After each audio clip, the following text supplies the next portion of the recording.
Feeling like winter again with well below normal temperatures this week, and we're also tracking rain on Wednesday with some winter weather very close by to us. I'll have all those details coming up.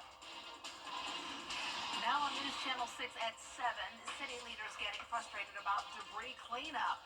Why they want answers about all those lines on the ground as your news at 7 continues tonight.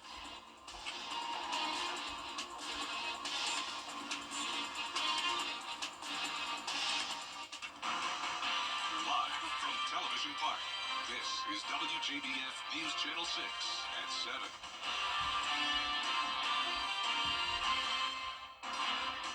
Everyone, thanks so much for joining us for News Channel 6 at 7. Coverage you can count on begins with changes are coming to the Allendale Police Department.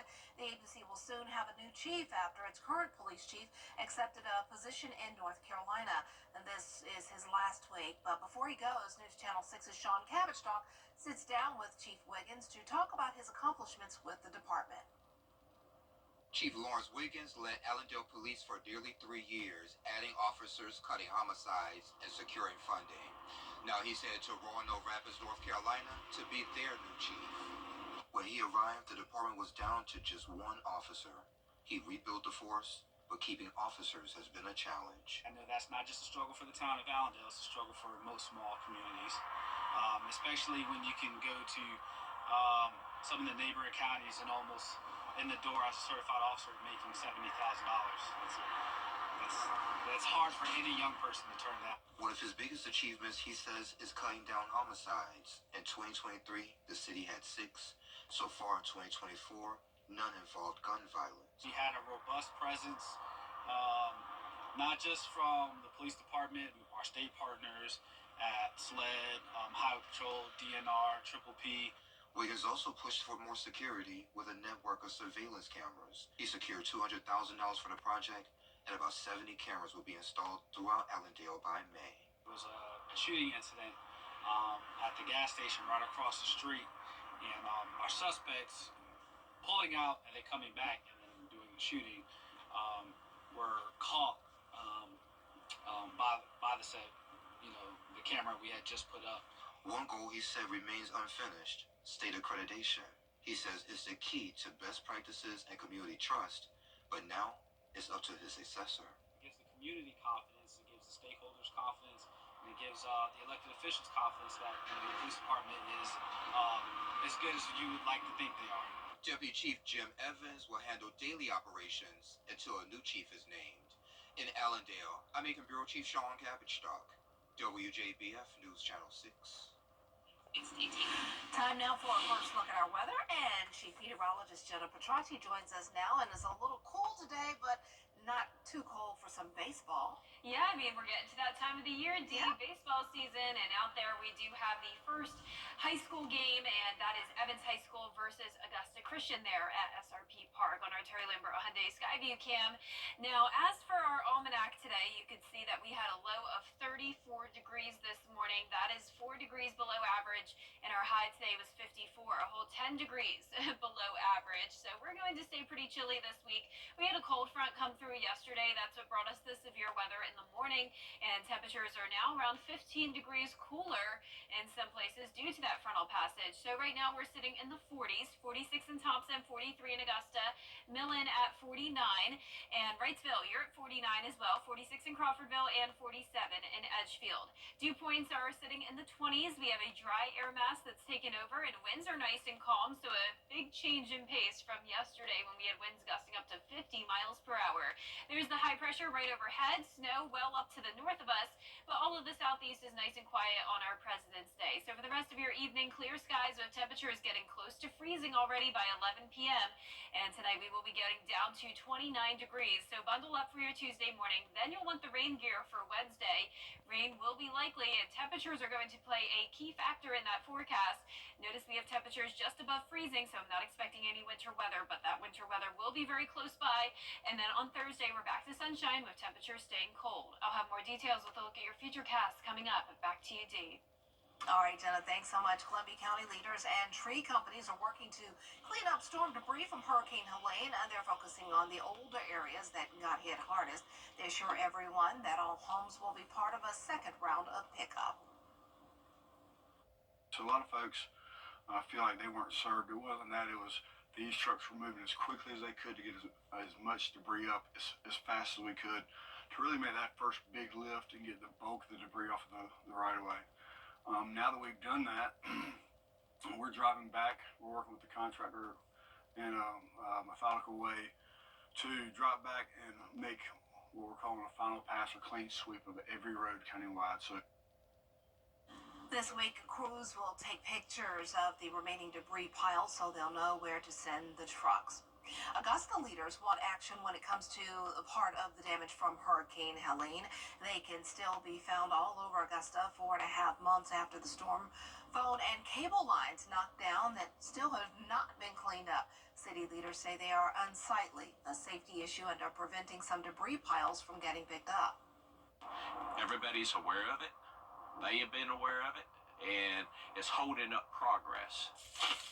And when we can't pick up stuff out of people's yard because intertwined with the wires, that's not our fault. It's not the homeowner's fault. It's the vendor's fault, and they need to take action. Commissioners are scheduled to discuss the wire issues at their meeting on Tuesday. State lawmakers and Georgia's Attorney General want to go after criminals who distribute deadly and dangerous drugs in the state. Artist Chaudhry reports. The Georgia Council for Recovery says the number one cause of death for 18 to 45-year-olds is fentanyl poisoning or overdose.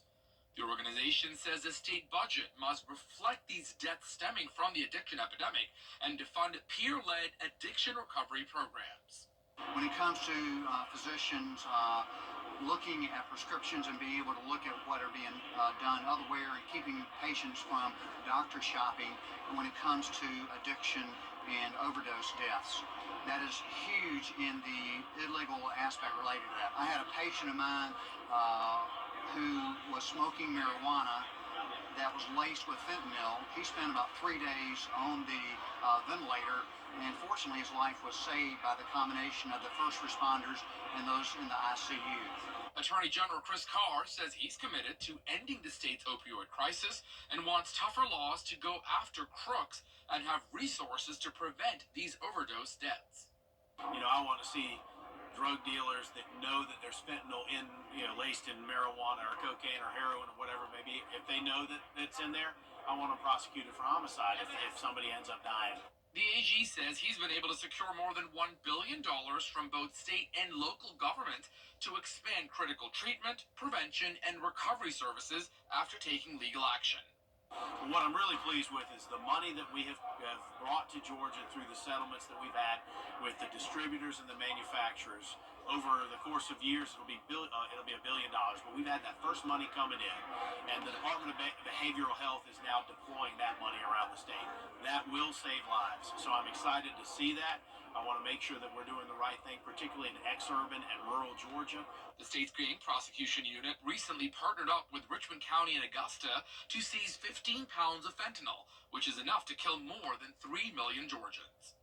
Reporting at the Georgia State Capitol, Archit Chaudhry, Atlanta Bureau Chief. And happening now, the Augusta Symphony hosting Tuning In, a free program that is focused on self-care and managing stress. The session helps participants practice mindfulness and a live music experience with their music therapist and select musicians.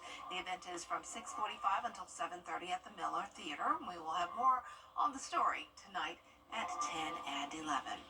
A major bridge project connecting Augusta and North Augusta is on hold again.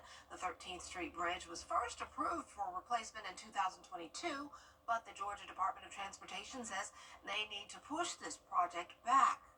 It's been put on hold the last 3 years due to rising cost of materials and ongoing construction at Riverside Village. But a 15% increase over 3 years has now made the price tag $65 million. You see the property back there. Some of that stuff is relatively new. It's causing its challenges for us. It's trying to make sure we can replace and build a new bridge while keeping the road open to traffic, while also inconveniencing the folks who live nearby as little as possible.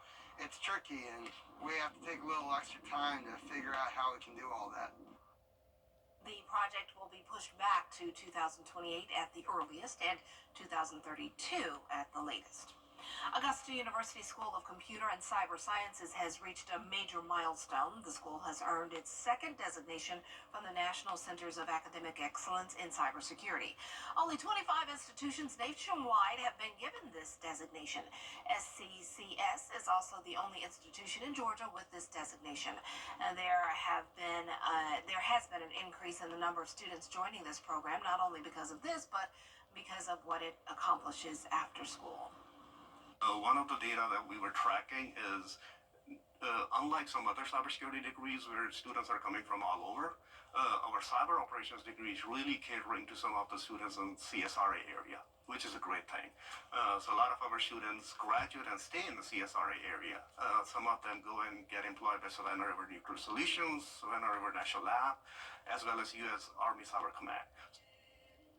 AU School of Computer and Cyber Sciences is looking to win a third designation in Central Academics of Excellence in Research. Well, coming up, many protests broke out in front of the federal buildings across the country today. We'll tell you why after this break. Hi there. Temperatures will fall below freezing tonight, so chilly weather does continue. In fact, it's getting even colder by the end of the week. But first, we will have some rain move in on Wednesday with maybe just the slightest chance of winter weather. I'll have all those details when we return.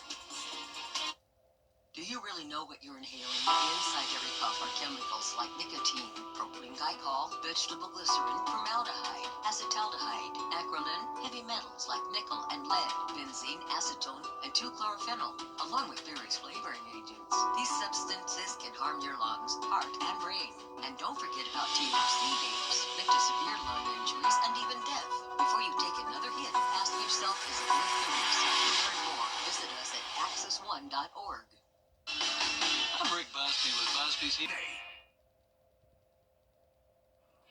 Now, your most accurate forecast with WJBF Live 5/6. Welcome back. I hope you had a nice President's Day. It was definitely a beautiful sunny day, which is nice compared to how it was yesterday when we had all the severe storms early in the morning.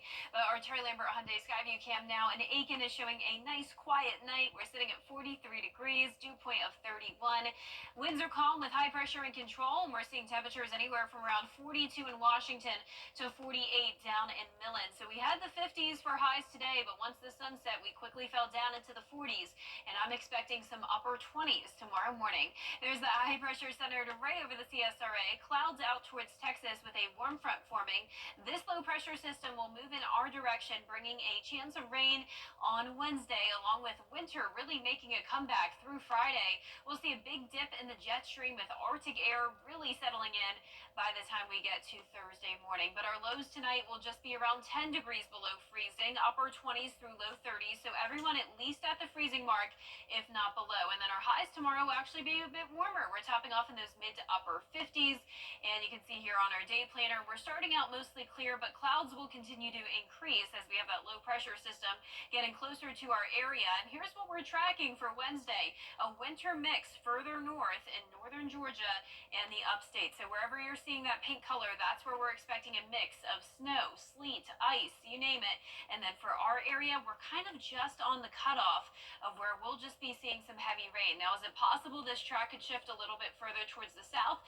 Absolutely. So we're still keeping a close eye on it, and it really all depends on the temperatures, because keep in mind, if the temperatures are above freezing, well, we won't see anything but a cold rain. But if we see some of those temperatures dip down into the 20s or 30s, then we could see some of that frozen precipitation. But tonight looks good, and through tomorrow morning, we're staying mostly clear. High pressure moves off, though, as low pressure moves in. And here's a closer look now. Tuesday at 6 p.m., clouds will begin to build into the CSRA. And then look at all of this widespread rain throughout the morning of Wednesday. So it's in and out very fast. So here's the thing. If we did have a winter mix, it would be very brief and really wouldn't amount to anything at all. Just a few flurries flying down, some mix of freezing rain. Here's a closer look at home Wednesday at 4 a.m. It starts as light rain, and then between around 7 a.m. to 10 a.m., we will be seeing some of those heavy downpours. And look at 11 a.m. That's when up in Saluda County, we're seeing a little bit of that pink color dipping down into the CSRA, not just for Saluda County, but even Edgefield, parts of northern Aiken County. All of our counties north of I-20 will have that chance of maybe a few flurries and some of that rain transitioning over to frozen precipitation precipitation, but anywhere from Augusta down towards the south, this really is just going to be a rain event with those rainfall totals around half an inch to an inch at the most with those areas that do see the heavier rain. Other than the rain on Wednesday, though, the rest of the week will be dry. We'll quickly go back to sunshine on Thursday with those high temperatures staying in the 40s, and we're getting down to a low of 22 on Friday morning. So, yeah, it is winter again in full force. Winter's like, hello. Yeah, I know, right? Oh I mean, we haven't had goodness. those cold of temperatures in a while. It's been a while. All right, thanks so much. Well, still ahead, Jay-Z is now speaking out. Honda. Hey, it's Anna Christina here at Jimmy's Home Furnishings, and we're celebrating President's Day with huge savings during our red, white, and blue sale. Save 10, 15, or 20% off throughout the store. Plus, we're the low price leader on Ashley furniture, sofas, dining sets, and bedroom suites at prices you won't find anywhere else. Hurry in today and give your home the new look it deserves. We're located in Grovetown off Horizon South Parkway. Jimmy's Home Furnishings, where it feels like home.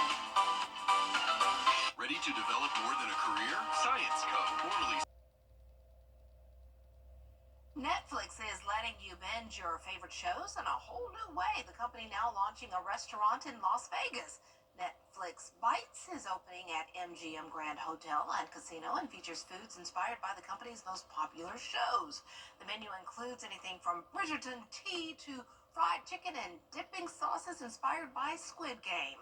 The restaurant is now open for walk-ins and will begin taking reservations on February 20th. That's pretty cool. Yeah, that is such a genius idea. I'm trying to think what food would be there for my favorite shows. Probably Bridgerton for me, definitely. Really? I've never watched it. Oh, it's so I good. know. It's Everyone so tells me I good. need to And watch The it. Crown, that would be a good one See, too. I'm not really into those shows. I like Breaking Bad, Okay. Ozark, those Yeah. type of shows. Not really food-based, so I don't really know. Ozark scared me so bad. They're a little scary. And the weather's a little scary when it comes out cold. It's going to be low of 22 Friday morning, and then that rain on Wednesday. Yeah, Ozark. I was looking out the window in the middle of the night like, who's out there? That's our time for Now Entertainment Tonight is next. Have a good night.